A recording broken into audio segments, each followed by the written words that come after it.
All right. Hello, everyone. Welcome to the Entrepreneur Speaker Series. We're just about to get started here with O'Shea and Guná. I just wanted to let everybody know before O'Shea introduces what we're talking about tonight, that if you have any questions to ask, feel free to type them in the chat. This is going to be a bit of a conversation, but I will also be able to unmute you if you would like to actually ask the question on video. So if you'd like to do that, just leave you can either direct message me if you know how to do that, or just leave a message in the chat that says that you'd like to ask a question on video. All right, take it away, O'Shea. Awesome. Well, thank you very much, Rick. And thank you everyone for joining. So the Entrepreneurship Speaker Series is our opportunity to bring Yukon entrepreneurs to you and help just relay their stories, their challenges, and the things they've overcome in pursuit of their dreams, their entrepreneurial visions. And so today we're really lucky to have Megan Jensen of Guná Design. So thank you very much for joining us, Megan. Thank you for having me. Very happy to participate in this. Yeah, and thank you so much. It really is, the Entrepreneurship Speaker Series is brought to you by Rolf and Marg Hougen, who helped put this on, and it helps us bring entrepreneurs like Megan to all of you. And it just builds on the legacy of entrepreneurship and business savvy and vision that Yukoners and Yukon business owners have had. So we're really thankful to have Megan with us today. And I guess to kind of kick things off, Megan, tell us a bit about you and your background and a bit about Guná Designs, if you could. Sure.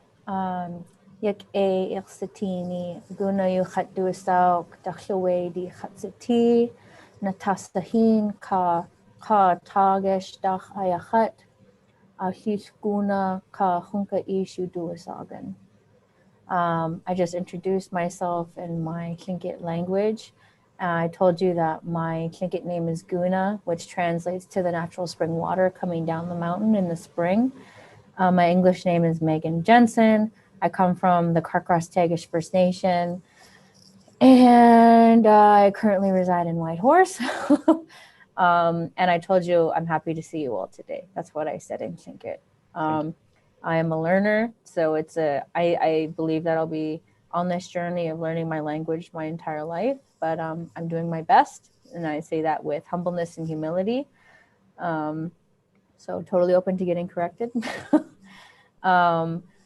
And I don't know where to start.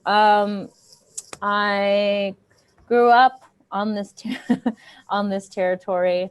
I grew up in the Yukon. I became a traditional dancer when I was 12 years old, and I grew a love and fascination for Northwest Coast art around the same age as well. So I'd say, like, just getting into the teen years, I developed just this immense love for my culture and my heritage. And I think that's important to emphasize because, like I said to O'Shea before, everything as an artist, I see it as interconnected, and I really do my best to see it as from an Indigenous worldview, in terms of everything being interconnected instead of everything being separate and linear. So I often try to have everything connect in some way. So to be a dancer is to be an artist, and to learn my language is to be an artist. And I had two different teachers prior to university. One was Mike D'Angeli, and another one was William Wasden. And then I went off to university at Emily Carr University of Art and Design. And I just completed that about, a year ago now, almost a year ago now. So last year in the spring. So I finished my degree right when COVID came about. And so I was like, okay, I can either weigh this out in an apartment building in an urban place, or I could go home. And so I just basically in a day packed up and left right before they closed the borders. And so I've been here ever since. And I'm just finishing up internship at Kwalindung Culture Center, and then I'll be moving on to the Yukon First Nation Education Directorate as a art and media specialist. So been busy. Yeah. And it's great. Tell us a bit about Guná Designs itself and sort of the work that you've done, because as we talked about a little bit before, and for those who don't know, Megan and I met and just did a little bit of a pre-interview together. You never really saw it as sort of a business, but you were always doing these things to bring it under one umbrella. Tell us a bit about that. Well, I think to understand Guná designs, like this is something that I've just very recently decided that I want to call, the body of my work and whatever I do as an artist. And I was really hesitant at the beginning to use the word Guná instead of Megan, but since I began my journey as a language learner, I just realized how important it is to, for one, normalize my Tlingit name and normalize it enough, like whether it's on the Zoom meeting or whatever spaces, that it's normalized enough even when I'm at work, that it's not even really like a question anymore. So, and I think it's also just such a beautiful name. So it's something that's very recent that I decided. And I think since finishing university, it's been an aspiration of mine to slowly develop that kind of that business side of my work. It's time. And I think we talked a lot about in the pre-interview that I think this is a very common challenge that a lot of artists have when they finish university, where depending on where you go, I think sometimes certain universities you can easily pop into the theoretical often versus practical, or, you really hone in on your practice. But while you're doing that, you kind of, it can be easy to not think about too much of the practical side of things and the business side of things and the legal side of things while at university, because there's just so much going on. And by the time you get to your final year, you're very you're very much enveloped into like your final year show and whatnot.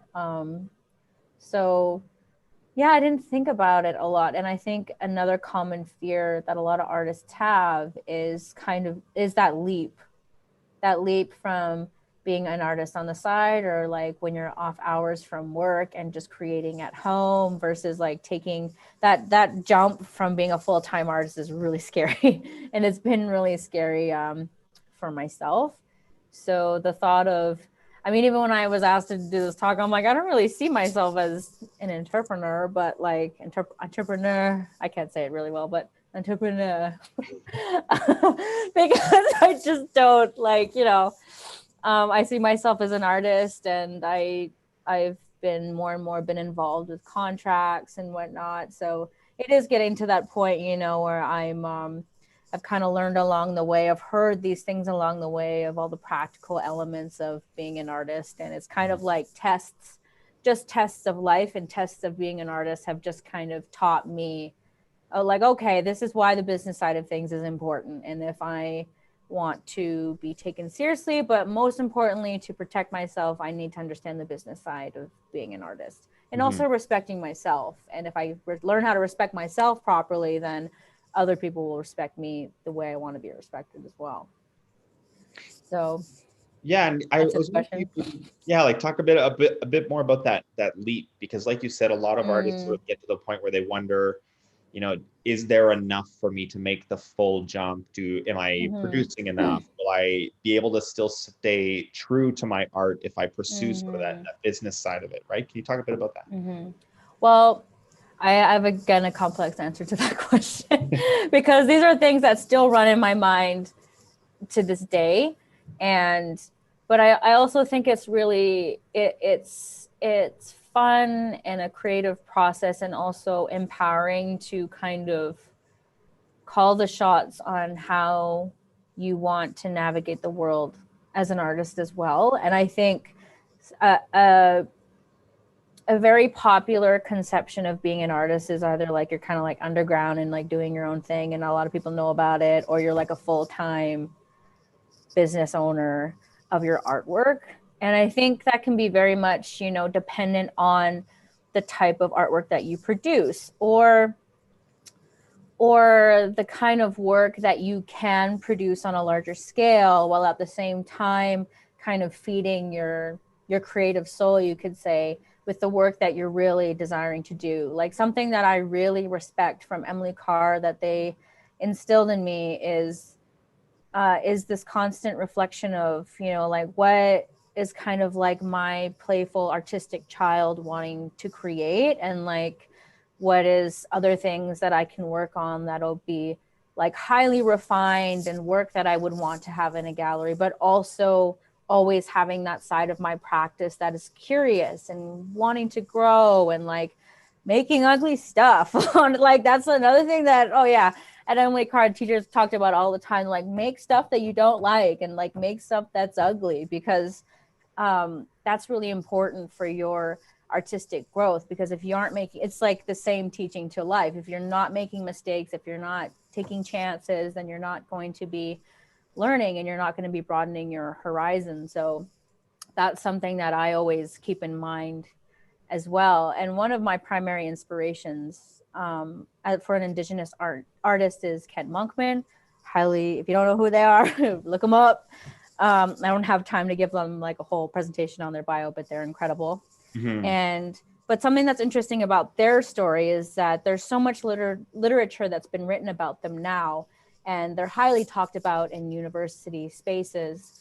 And they've been creating a lot of work that is done with acrylic paint, but they look like historical paintings of the West, like the cowboy Indian type thing. But what they've done is they've created this alter ego called, like, I don't even remember the whole title, but like Chief Eagle Testicle Woman. And it's this alter ego that goes into these paintings and like warps them and contemporizes them. But the style that he uses is very, like, it's a very historical style of painting where it's like realism and it's like romantic and it lures you into the painting.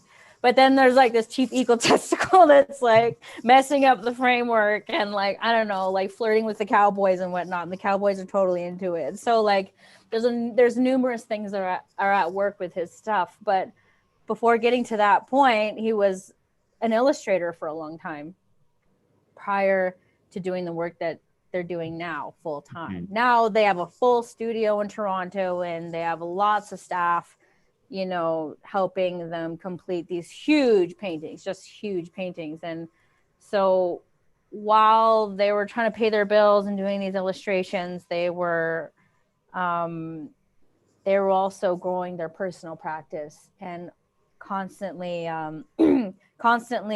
remembering that vision that they had. And that goes again with the experimentation and the playing. So I often think of that story in the context of where I'm at as an artist. Like there can be a way where I can be strategic with my artwork in terms of I've been having a lot of graphic design opportunities, for example. And so that is something that is in quite high demand. That's why it's a competitive field, but it's also a field that at Emily Carr, it promises like getting a job quicker, for example, than it is literally to find a job or be like a full-time painter. You know what I mean? I should disclaimer, I'm a painter.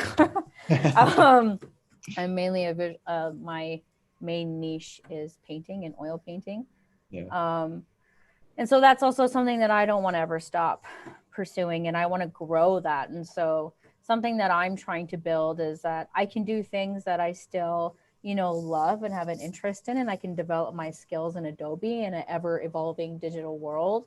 However, I can also feed my passion as a painter on my own time, on my own, you know, schedule, and do it on my terms, because it is the thing that is most important to me, and I want to get it right, and I want to like really like give a piece of myself to my paintings. And then also find a niche, you know, in my work life where I can connect to the arts, which is something that I'm going to be able to do with YFNED, which is really exciting. So it's kind of like empowering and starting to create that mentality of like, maybe I don't need to full on jump into being a business person, but I can I can be a business person in a way that suits my life and suits my needs.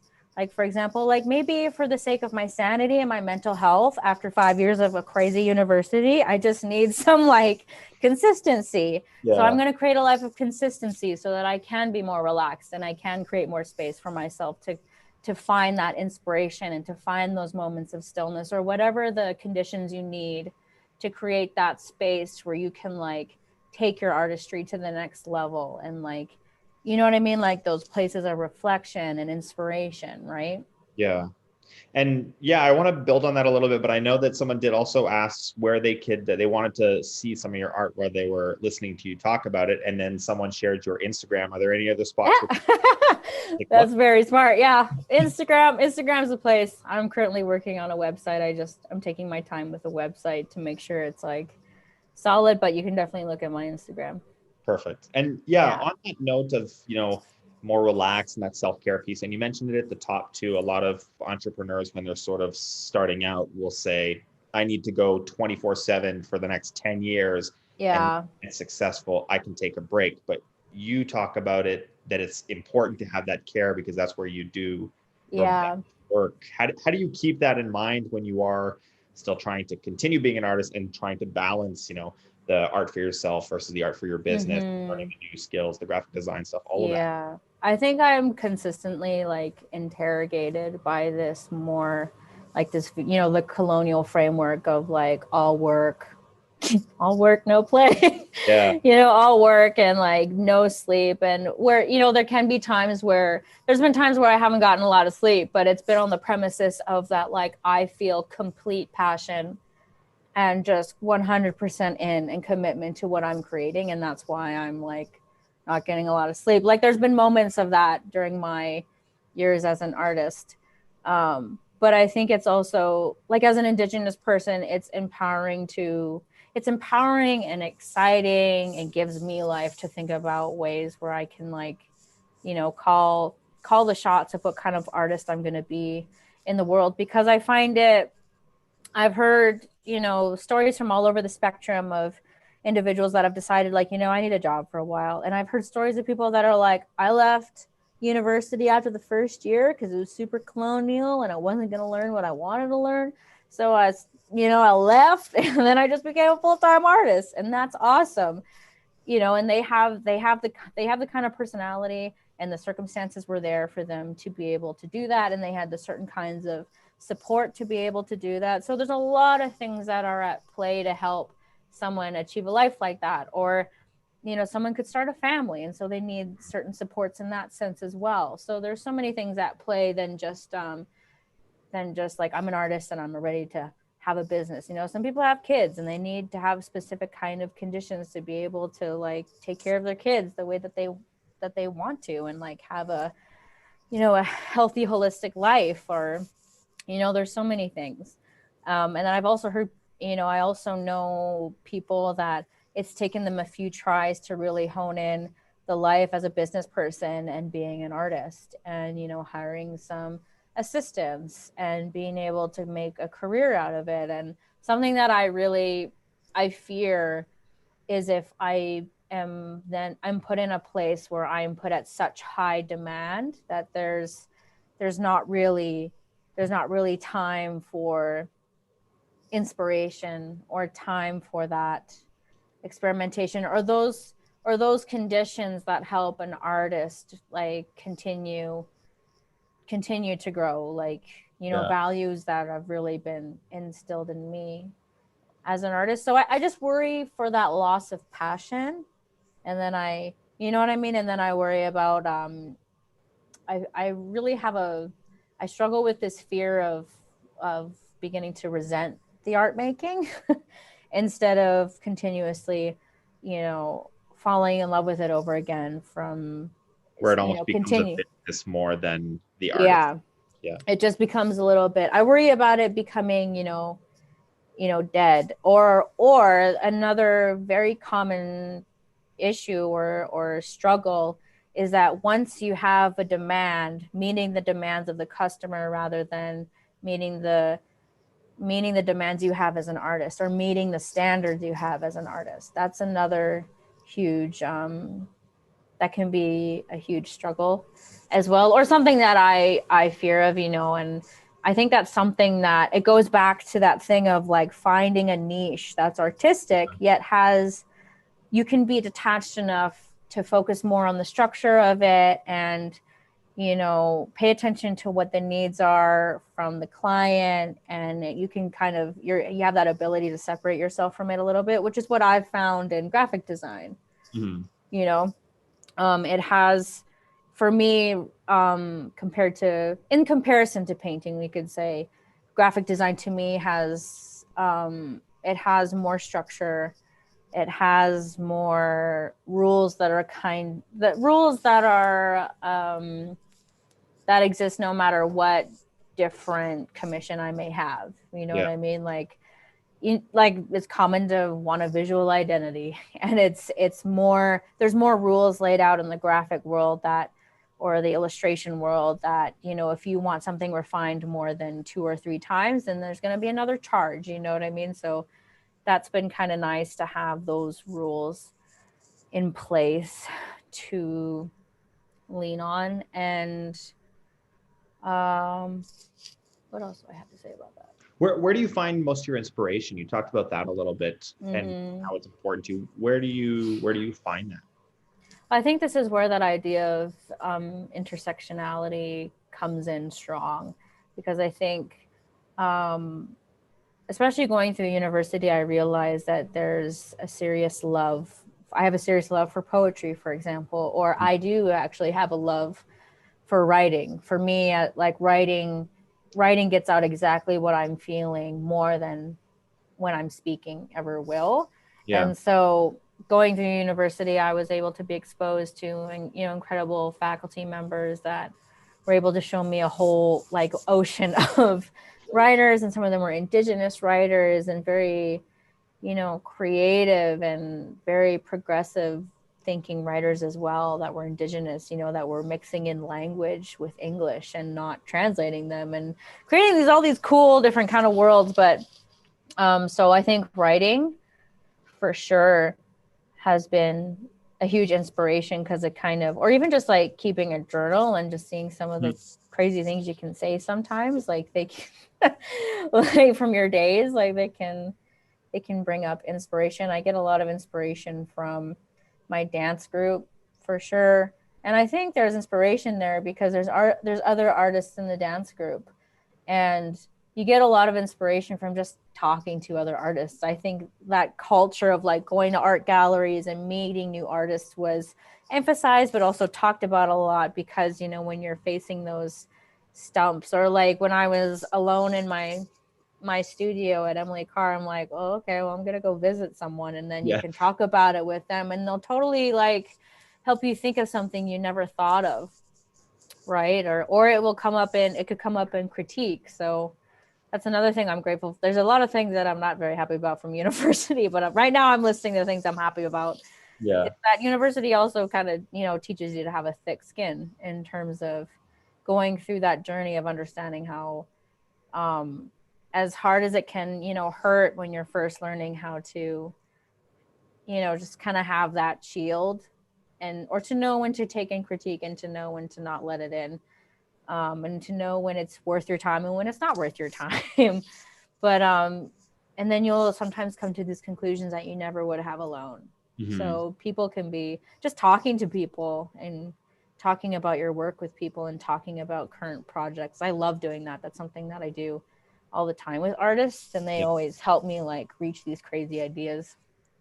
I want to unpack a couple of things there. So the two kind of ways. So the first one is just about sort of that thick skin. And we had talked a little bit about how when you go to school, you learn oftentimes the way it was done. And there was a bit of a struggle there in trying to express yourself in some of the mediums that they used.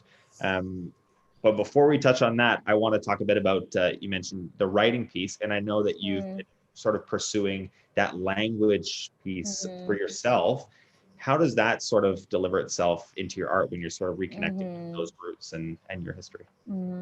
I think, you know, for a while prior to pursuing the language, I thought it was going to be something that would be just crazy difficult. And that would be a I was always get like talked about with me as a responsibility. And I knew that, but it was this kind of pressure that just seemed so unattainable and overwhelming.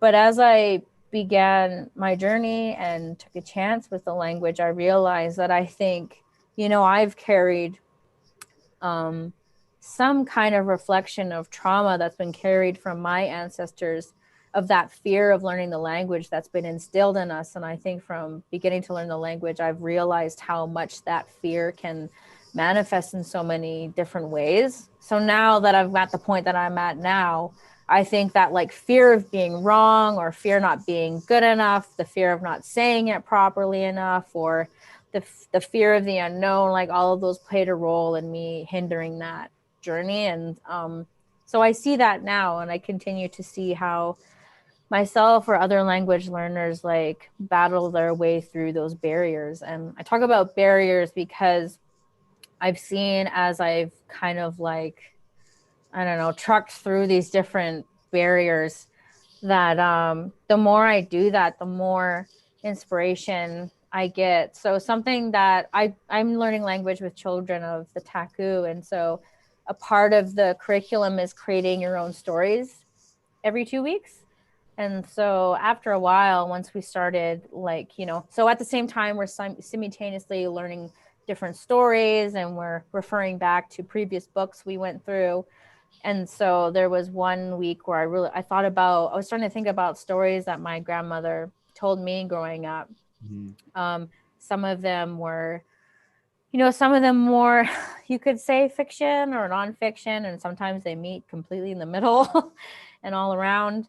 And so I thought about this story of how my great grandmother survived a bad sickness, and how she was one of the sole survivors in our village. And I really wanted to challenge myself to learn how to translate that. And that was the first time where, as I was going through this process of translating and like pulling out books and the dictionary and like looking at stuff online, I just started having this strong image of my head of like this Tlingit human that's like inside this tent. And I started envisioning like these different color palettes and whatnot. And so it's just, that has been a huge source of inspiration and also motivation, because I'm integrating things that I'm learning constantly from language and finding ways for it to just in a very beautiful and like seamless way connect to my practice. Because I was starting to notice that language was like, it's hard work. You have to spend a lot of hours on it to progress. And so I was noticing that, you know, I was working and doing language and not having a lot of time on my practice. So there was, again, one of those invitations where it's like, you can either look at this from a colonial linear perspective, or you can look at this in a different kind of perspective where, no, I'm going to face this challenge and think of ways where I can integrate my practice and my artistry into everything I do.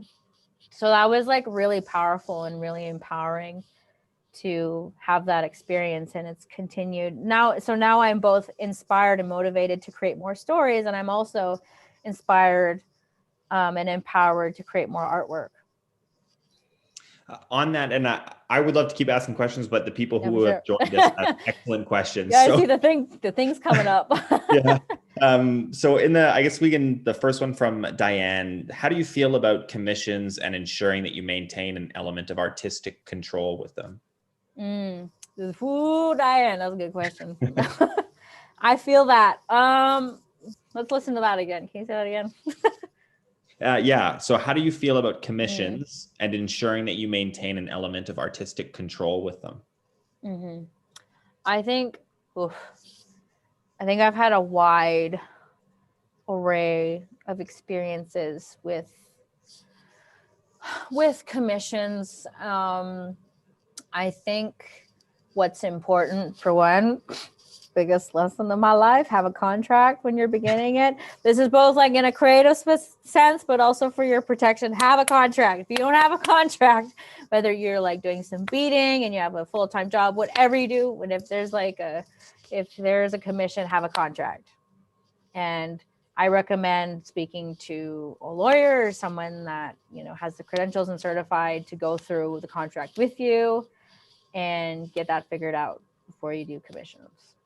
And know how to protect yourself and know your worth and feel confident in. I wish, like, this is what I'm telling like my teenager Megan when they're just doing like certain like random commissions on the side, is like, know your worth and like know, and that coincides with feeling comfortable with the fact that like, yes, I've been asked to do a commission and they've asked me to do something for a reason. I have experience, you know, and I know what I'm doing.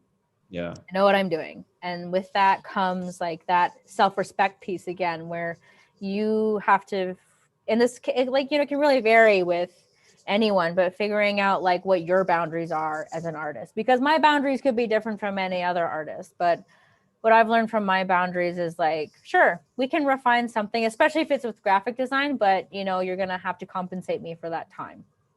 Compensation is huge. Mm-hmm. And what comes along with a contract is also like, you know, outlining how your hours are going to work and what your wage is going to be with your time. And so with all these pieces, it helps you build that confidence when you face these, you know, these sometimes interrogations and weird situations where they're going to try to undervalue you, that you feel you pull out those papers and the receipts and you're like, no, this is what I deserve. This is what I've done. And these are my credentials. And this was our agreement. Right. So, and in terms of the creative piece, I think something that is really helpful is, you know, you ask the client what their expectations are from the get-go, and also say what your expectations are in terms of what your boundaries are creatively as an artist. So then you don't jump into that project and you realize later on after you've done like 40 or 60 hours that you're like, that they are just not, they're not having it and you're not having it, and then you're miserable for like another 2 months. you're just trying to like trying to swim through the project and stay alive through it, honestly. So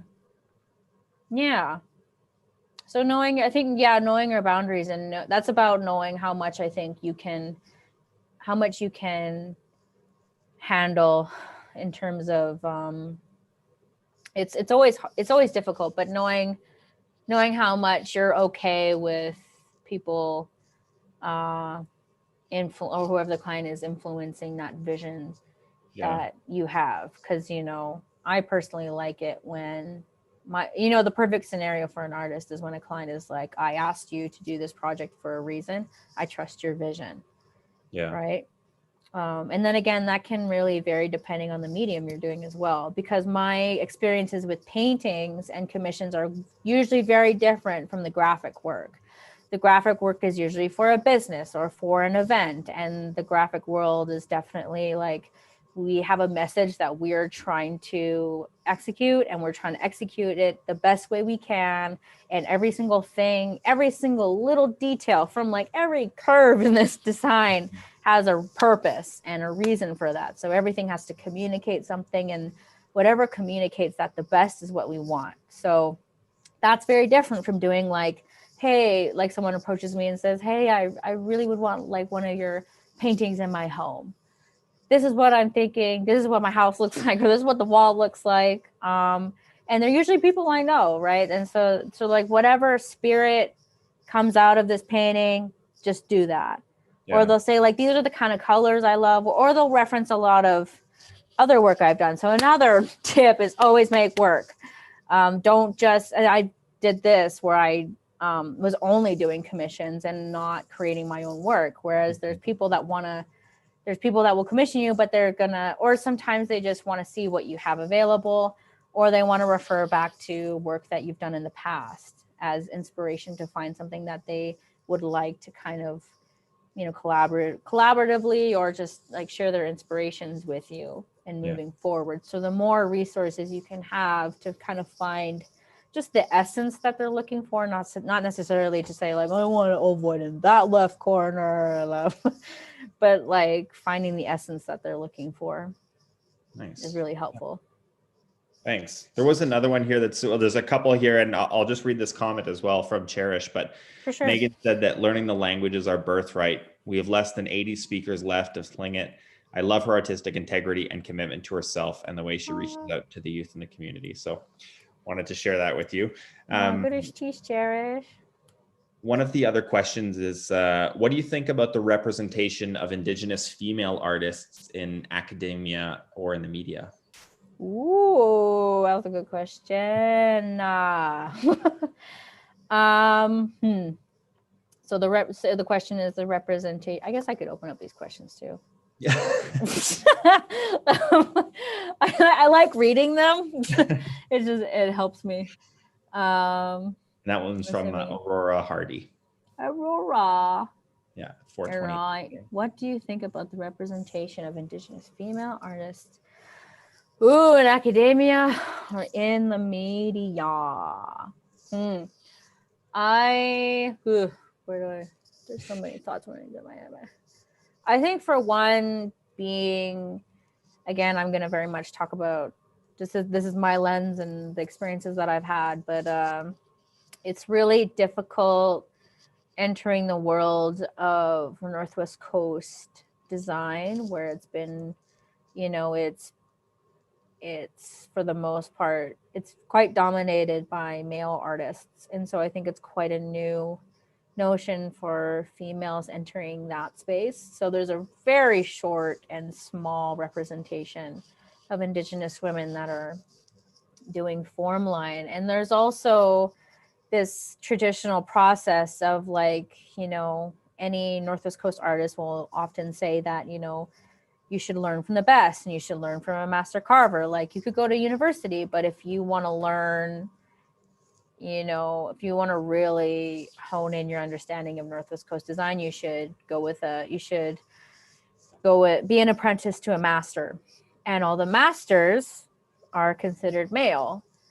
And so then that becomes something that's kind of difficult to grapple with as a woman, or it's just a difficult thing. And there's historical reasons for that, women in history did a lot of weaving and chilkat weaving and raven's tail weaving and making baskets. And the way that I was raised as well, and what I learned about artwork, is that, chilkat weaving is the most, in my eyes, the most prestigious art form of our people. And so, but Northwest Coast design is something that's gotten a serious amount of attention as well. And it's something that I very much love. Or something like basket weaving and stuff like that is something that institutionally and in the media, in my opinion, has not received as much attention as, totem poles. Totem poles have gotten a lot of attention, everywhere, you know what I mean? So I think these are barriers that we are working through right now, and these are barriers that I'm really interested in breaking down. I'm really interested in working eventually with one woman named Allison Bremner, who's based in Juneau, Alaska. Allison Bremner, I'm going to write her down right now. Y'all need to check out her work. She's phenomenal. And I want to learn from her. And even though, it takes a long time to be called a master, I'd still like to learn from her. And I think it would be really powerful to have this moment in history, something that's very new and not really heard of, for one young woman learning from another woman in a male dominant practice. I think that's something that is very powerful for sure. And I think, this could sound quite, this could be generalizing a little bit, but I think what happens often with Indigenous women or women, period, whether we're looking at, art history from New York, or history, period, from all over the world with women, bodies is something that's always, a discussion, and something that I find very interesting. Or even if your work has not really anything to do with sexuality or your body or intimacy, sometimes there can be this assumption too that it has something to do with it. With my oil paintings, where I was doing this more, abstracted, or just kind of this crazy, work that just had these organic shapes in them, people assumed that they were body parts, or people would use terms of sensual and stuff like that. I find very interesting. The term sensual is used all the time in university. And why is this the kind of thing that comes to mind when looking at my work? So that's a really good question, Aurora. I think that's something that's that's ongoing. And I think there's definitely this, I don't think there's a super dynamic or real representation of Indigenous women yet. And I think there's a lot of work to be done in terms of just the perception of an Indigenous woman, period. Like, the representation of a woman that, may look lighter skinned instead of like what would be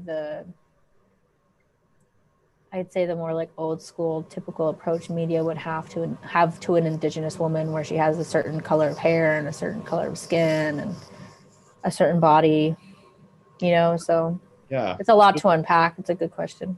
Well, and there's another one that I also think is really important to ask, and we did talk about a little bit, but can you talk about linear colonial versus the non-linear approach to how your art is received? Because we also talked a bit about we did. how you don't see it as sort of a linear journey, but very much a web, right? And all the different pieces have contributed to where you're at now. Yeah. Well, I think we talked about a lot of things. Yeah. I think one I'm trying to think about how to answer this question. I mean, I think we've talked about a number of things already that contribute to that web. And I don't like, there's clearly like, this progression that happens through the experiences and through time and the things you go through in life. But I don't know. I just, I guess the way, when I said linear, it was also referring to that being an artist is just it's not one path. It's like these multiple paths, in my eyes, in terms of I can be walking this path with, education, but as I'm walking this path of education, my love for art is instilling a love for art in children that are currently being taught that they're not good enough to be artists, or because of a colonial education system, it's consistently telling them like, you got a few tries to do this right, and if you don't do it, then you're not good enough. That's what we're teaching our kids right now, and that's something that I want to, get rid of and throw out the door forever.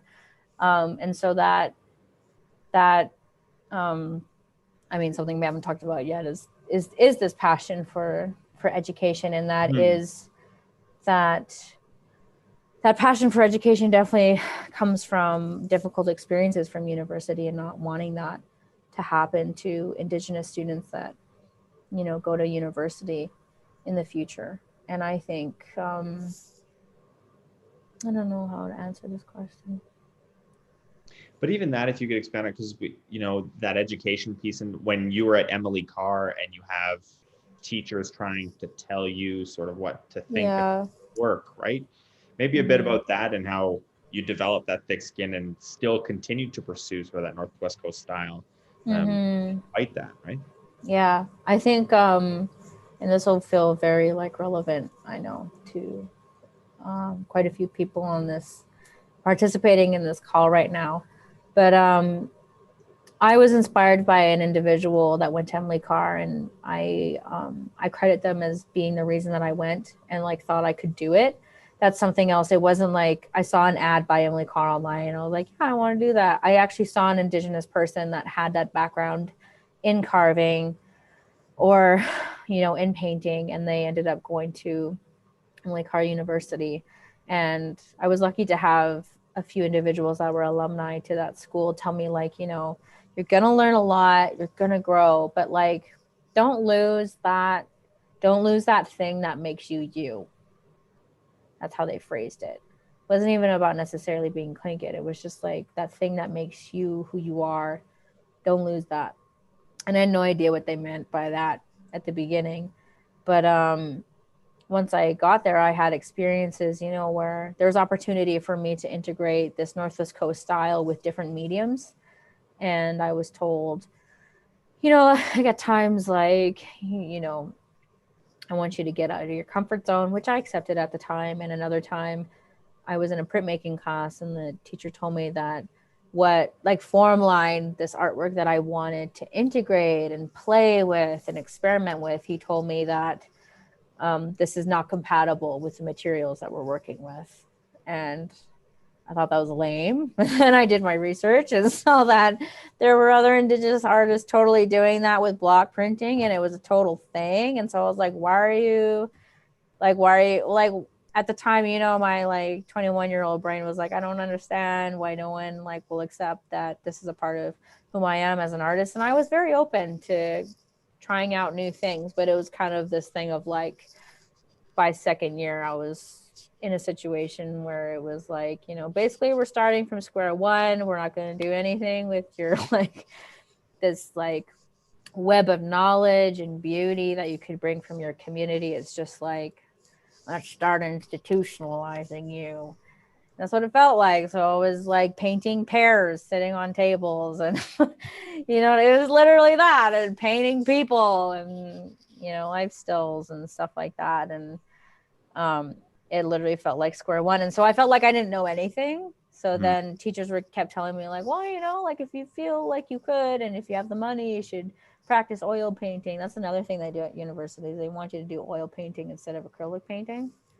So whatever they can do to make you spend more money. I don't know what it is. These are what the masters did, so you should do the same. So then I started doing oil painting, and then I started getting into this weird in between where I was not doing necessarily what I thought I was going to do at school, but I was building these skills to create portraits, which is something I thought I would never do. It was like my biggest fear was painting people. I had no idea how I was going to do it. And so I started, you know, towards the end of my second year, changing my perspective. Like, what can I get out of this place that will benefit my practice in interesting ways that I never thought it would?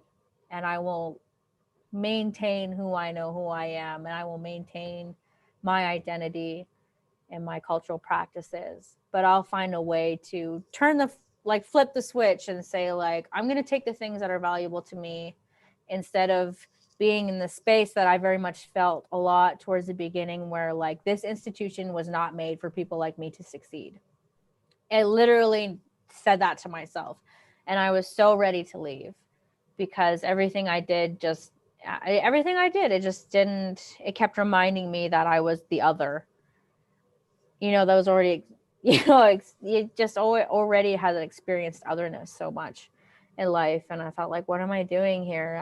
I don't feel wanted here. And then I felt very concerned and worried that I consider myself that had a lot of privilege growing up, in the sense of that I did get opportunities, and I did learn my culture at a young age, and I did have access to my territory, and I did learn how to dance. And I had a mother that ran a dance group and still does. And then I thought about, you know, the people from my community or other small neighboring communities where it's like, it's a big thing to even think about going to Yukon College, or like it's such a huge thing to just leave the Yukon and go to a university at like Emily Carr. And I thought to myself that like, if someone like me can't is ready to leave, then how many other Indigenous students are feeling that way and not, you know, really deciding to leave, not because of like an exam or a test or something like being difficult. No, it's usually because they don't feel like this place is meant for them.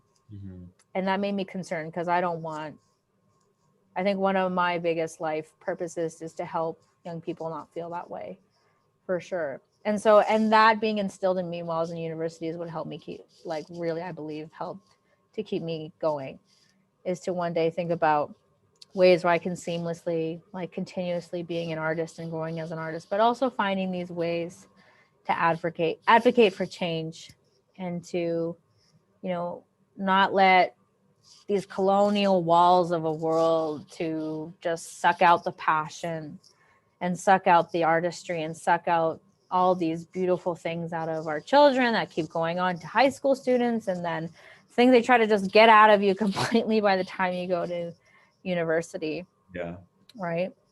So And on that, and we have a couple of minutes left, so we can kind of have this be the last question. But you Sure. look at your next chapter and your next steps, and you are pursuing that education piece to bring those messages. What are some of the things that you explain to the youth that you're teaching to help shake that mindset, right? That there are opportunities and that they aren't the other. Mm-hmm. I think, well, there's a few different paths and opportunities that I take. I'm finishing up right now teaching virtually. The whole year was virtual to an elementary school called Thunderbird Elementary down in Vancouver. And whatever, no matter what their background is, I come in contact with a lot of students that, they'll be drawing for a few minutes, or if they don't get exactly right whatever I made, they're like, oh, I'm just like, they throw in the towel. They're like, I suck. I'm not good enough. I suck. So it's really crazy to kind of really step out of the discussions and the theoretical or the things that you talk about so often with education, and to just see it and witness it and realize how real it is. Like these kids they could be like age 6 or 7 and already saying these things about their art making. And I really do think it's because of all these other influences they have in education, where there's so much pressure about getting it right, like whether it's the maths or the sciences, and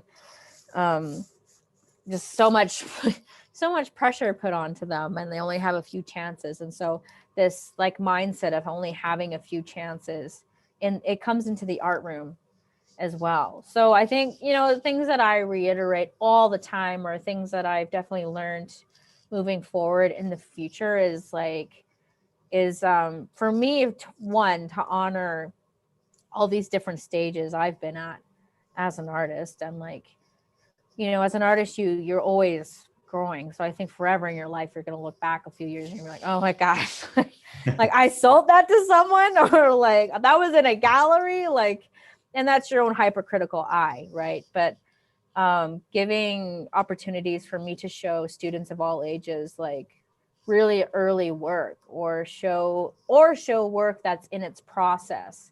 Because I always joke that, when you're painting a person, there's a point where, when you're working with a lot of cold tones, they look a little like vampire or dead. And then they slowly turn back, turn lively. And it makes sense in the end. It's the same thing you can apply to anything that you're making. It's like anything I make, there's a total ugly phase. And it's taken a long time to honor that, but now I do. And so that's something I also try to teach students, no matter what their ages, if they're they're about to graduate, or if they're in the middle of elementary school. I always tell them that, and it really helps to show them as well. And it's and it become kind of a fun game where you're like this was the same thing as this, this was literally the same painting, but they look completely different. And that's what's going to happen with you. Or there's one teacher I admire that's on YouTube, and she always does these mantras every single class with her students, where she's I am creative, I am wonderful, I am yada, yada, yada, or whatever it is that you really want to, help them remember. I really like these things. So anything that has to do with self-confidence, I reiterate them every single class. It's okay for you not to like it every second that you're making it. Mm-hmm. And, always thinking about, process as well. That's a little bit of a tricky one. And I think that's something I'm still grappling with and thinking about. And it changes as I go with students, but trying to help them understand that, this day it's going to look like this, and then the next day it's going to look kind of weird. But then the third day, you're going to be so happy with it. And what was really fascinating is watching how much that impacted even the brains of some of the teachers, because this is my second year working with this school. And the first year there was these teachers that are like, whoa, it never dawned on me. There's such a process. I'm like, I know, right? Who would have thought? If you gave them some time and you give them the space that is needed to, find that inner voice and that inner artist, they will find it. So it's about continuously supporting them and not fueling that tank with fear, but fueling it with love and encouragement. That's what our young people need. That's what our people need. It's just that constant encouragement and doing it so much that you just intoxicate them with it, and then they'll never forget it. I don't think there's a better message to end on. So I think it's a good message. Great, Guná. Thank you so much for joining. Thanks for everyone for participating and asking questions and stuff like that. Yeah, it was really enlightening, and thank you so much. And then we'll see you all soon. Stay tuned for the next Entrepreneurship Speaker Series, and have a great evening, everyone. Okay, thank you. Yeah, thank you, everyone. If you came late and you wanted to catch up on anything that you missed, be sure to check the You Construct YouTube channel. This is going to be live. It's actually live right now. So you can go back and watch the beginning if you missed it. Also, be sure to check our events page. That's just youconstruct.com/events. And at the very bottom of that page, you can also sign up to our newsletter, and then you'll get an email whenever events like this are happening. So check that out, and we'll see you at the next Entrepreneur Speaker Series. Thanks, everyone. Woo-hoo. Thanks, everyone. Thank you. Aww. All my friends. That's sweet. Okay.